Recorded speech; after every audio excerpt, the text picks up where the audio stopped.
नमस्कार, मैं मनीष स्वागत करता हूं आपको अपने इस यूट्यूब चैनल पे।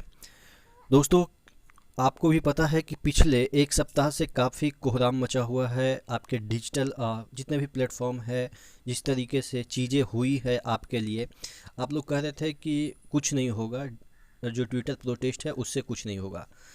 मैंने समझाया था कि देखिए, कोई भी चीज़ अगर शिद्दत से की जाती है ना तो परिणाम निकलता है। तरीके अलग हो सकते हैं। पौराणिक तरीका है हम लोग का फिजिकल प्रोटेस्ट का, चलो ठीक है, वो अच्छा कारगर होता है, लेकिन इसका मतलब ये नहीं होता है कि और भी तरीके ख़त्म हो गए हैं। तो अभी रिजल्ट सामने निकल के आपको धीरे धीरे देखने को मिल रहा है। आपके सबसे बड़ी जो चीज़ है, अपडेट है, वो है आपके CBT 2 का डेट भी फाइनल कर दिया गया है। यानी कि RRB NTPC CBT 2 का डेट फाइनल किया गया और इतना जल्दी लिया जा रहा है, इतना जल्दी, यानी कि जो गैप है CBT 2 का वो इतना शॉर्ट है कि आपको पता भी नहीं चलेगा और CBT 2 ख़त्म भी हो जाएगा। तमाम चीज़ है यहाँ पे जो कि डिस्कस करने लायक है और आपके जल्द ही कुछ ना कुछ पॉजिटिव न्यूज़ देखने को मिलेंगे। और भी क्या क्या चीज़ें हैं यहाँ पे मैं आपको बताने जा रहा हूँ, एक न्यू ऐप के बारे में जो स्टूडेंट्स के बीच काफ़ी पॉपुलर होते जा रही है। चाहे कोई क्वेश्चन हो या कोई डाउट हो, कोई कंसेप्ट ना समझ में आए, बोर्ड्स हो या जेई नीट हो, पढ़ाई में कोई दिक्कत आ रही है, उसका सॉल्यूशन है फिलो ऐप। अपने डाउट्स को किसी भी टाइम क्लियर करें सिर्फ 3 आसान स्टेप्स में।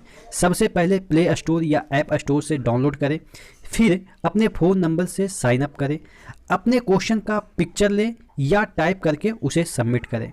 फिलो ऐप आपको इंडिया के टॉप एक्सपर्ट फैकल्टी से 60 सेकंड के अंदर कनेक्ट कर देगा। यहाँ वीडियो ऑडियो के माध्यम से टॉप एक्सपर्ट फैकल्टी आपको आपके डाउट क्लियर करेंगे, जैसा एनिमेशन में दिख रहा है। तो दोस्तों, बहुत सिंपल है ना। अगर कोई डाउट है तो आस्क फिलो। ऐप का लिंक डिस्क्रिप्शन बॉक्स में दिया हुआ है, डिस्कस कर लेते हैं। देखिएगा, ये आपके गुवाहाटी के वेबसाइट पे एक नोटिस आई है। तमाम वेबसाइट पे ये नोटिस आ गई होगी। आपके दे रखा है notice on CBT 1 result and CBT 2 schedule. आपके जो सेंट्रलाइज एम्प्लॉयमेंट नंबर है वो आपके CEN 01 2019 है, यानी कि RRB NTPC के संदर्भ में है। पहला पॉइंट दे रखा है, the first stage computer based test CBT 1 was held in 7 phase from December 28 से 31 जुलाई। और आपके दे रखा है कि the result of first stage computer based test CBT 1 is currently under process and the result is tentatively scheduled to be published in the official website of RRB by 15/2022। यानी कि यहाँ पे दे रखा है बाई, ऑन नहीं दे रखा है, ठीक है, ध्यान दीजिएगा। यहाँ पे बाई दे रखा है, इसका मतलब ये है कि 15 जनवरी से पहले, पहले नहीं, तक, बाई मतलब होता तक, यानी कि 15 जनवरी तक आपके पब्लिश कर दिए जाएंगे, 15 हो या 15 से पहले, ठीक है, इसका मतलब ये हुआ। अगला पॉइंट दे रखा है, the second stage computer based test CBT 2 exam for candidates who get shortlisted in CBT 1 is tentatively schedule to be held from February 18 से 14। आप देखेंगे कि 14, 15, 16, 17, 18, 5 दिन के अंदर आप निपट जाएंगे। कब? फरवरी में। यानी कि CBT 2 में देरी नहीं लगेगी। आपको भी पता है कि अराउंड 7 लाख के लोग यहाँ पे एग्ज़ाम देंगे, तो 5 दिन सफिशियंट हो जाता है, 2 शिफ्ट में भी अगर एग्ज़ाम होती है तो। अब यहाँ पे दे रखा, subject to prevailing condition and government guideline issued from time to time view handling of कोविड-19। देखिए, इसमें भी यहाँ पे दे रखा है कि उस समय अगर कुछ ऐसा कंडीशन ना हो तब, ठीक है, क्योंकि ये टेंटेटिवली दे रखा है, ठीक है। और अगर अभी जैसे हालात हैं, अभी कोई दिक्कत नहीं है, अभी सब चीज़ चल रहा है, ऐसे ही हालात रहे या इससे थोड़ा सा भी ख़राब भी रहेंगे तब पर भी हो जाएगा, क्योंकि ज़्यादा लोगों का इसको शेड्यूल करना नहीं है। 5 दिन में एग्ज़ाम कंडक्ट करानी है, तो वो थोड़ा सा भी ख़राब होगा, इससे एकदम से बदतर नहीं होना चाहिए। नहीं तो अगर कोई भी एग्ज़ाम उस समय कंडक्ट हो रहा होगा, स्कूल का, कॉलेज का, या कोई भी बोर्ड का, जैसे SSC का हो या UPSC का, अगर उन सभी का भी हो रहा होगा तो ये ऑब्वियस कराएंगे, क्योंकि उस समय ये बहाना नहीं बनाएंगे कि ये कोविड प्रोटोकॉल है, क्योंकि कोविड प्रोटोकॉल रहेगा तो कोई भी एग्ज़ाम नहीं कंडक्ट होगा। तो ये चीज़ें हैं जो कि आपको समझने वाली चीज़ है कि एनी हाउ आपका एग्ज़ाम हो जाएगा। Candidates are advise to refer only the official website. बाकी चीज़ें समझ में आ गई होगी कि क्या क्या इसमें दे रखा है। तो टोटल यहाँ पे चीज़ें आपके लिए ये पॉजिटिव न्यूज़ निकल के सामने आ रही है। पॉजिटिव न्यूज़ ये है कि आपका जो एनटीपीसी है उसका बहुत बढ़िया रिजल्ट सामने निकल के आ रही है। अब देखना होगा कि आपके जनवरी तक जो जो रिजल्ट आएगा उसमें कौन लोग पास करते हैं।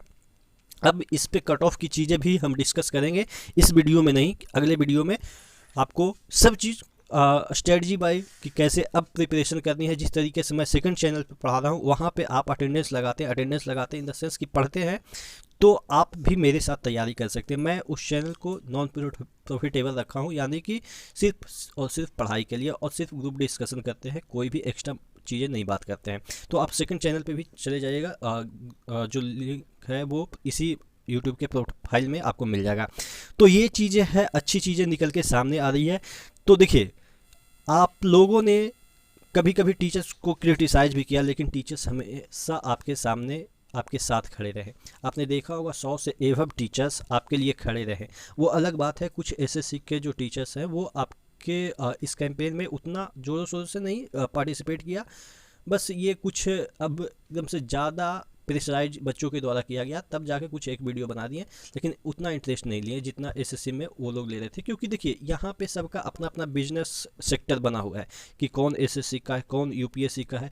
लेकिन जहाँ तक मुझे लग रहा है कि इस कैंपेन में जितने भी छोटे यूट्यूबर हैं या छोटे टीचर्स हैं जो कि रेलवे प्रोस्पेक्ट, मुझे तो लग रहा है कि पूरा पटना के टीचर्स इस मतलब कि मुहिम में शामिल थे। क्योंकि आपको भी पता है कि बिहार में रेलवे का कितना क्रेज है। बाकी और भी यूपी राजस्थान के टीचर्स भी सहयोग किए, ऐसा नहीं है, लेकिन जितना हो सकता था एसएससी के जो महानतम टीचर्स हैं उनका जिस तरीके से होना चाहिए था उस तरीके से इंथुजियाज्म नहीं दिखाया गया। बट प्रेशर में कुछ वीडियो बना दिए गए थे, बच्चों का प्रेशर था, क्योंकि ऑब्वियस है आपके प्रेशर में ही सब चीज़ होता है।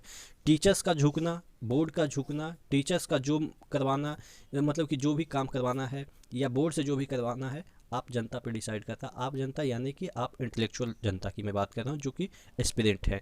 तो अच्छी बात है, जब भी भविष्य में कुछ ऐसे चीज़ें आपसे सहयोग मांगी जाए तो प्लीज़ उनको डिमोटिवेट मत कीजिए। यानी कि जो लोग लीड करते हैं या जो लोग इसके बारे में आपको अवेयर कराते हैं, तो उनको मतलब कि उस तरीके से डिमोटिवेट मत कीजिए।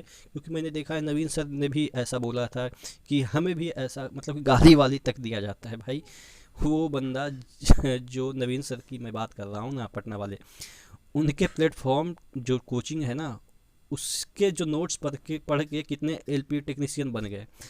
तो ये चीज़ें हैं कि आप किसी की वैल्यू तब तक नहीं समझते हैं जब तक कि आप पर्सनली उनको जानते नहीं हैं या आपका हित उनसे ना जुड़ा हो। ठीक है, तो आशा करते हैं इन फ्यूचर जो भी आपके लिए चीज़ें होगी वो अच्छी होगी। और इसके बाद ऑब्वियस है कि ग्रुप डी का ही एग्ज़ाम होगा, क्योंकि आप लोग ग्रुप डी से संबंधित चीज़ें पूछते रहते हैं। तो ग्रुप डी का भी एग्ज़ाम इसके बाद ही होगा, क्योंकि आपको भी पता है कि ग्रुप डी का एग्ज़ाम इससे पहले कराना पॉसिबल नहीं दिख रहा है। ठीक है, और वैकेंसी भी ग्रुप डी का पहले का है। तो ये सब चीज़ें हैं जो कि आपको समझनी है। बाकी हम समय समय पे आपको चीज़ें प्रोवाइड कर देंगे, कैसे क्या करना है। वीडियो तो आपको आता ही रहेगा। मैं परसों घर निकल रहा हूँ किसी काम की वजह से, तो और भी चीज़ें मैं अपडेट करता रहूँगा, क्योंकि इसमें अपडेट करने में क्या फ़र्क पड़ता है। ठीक है, तो नेक्स्ट वीडियो मिलते हैं, तब तक के लिए धन्यवाद।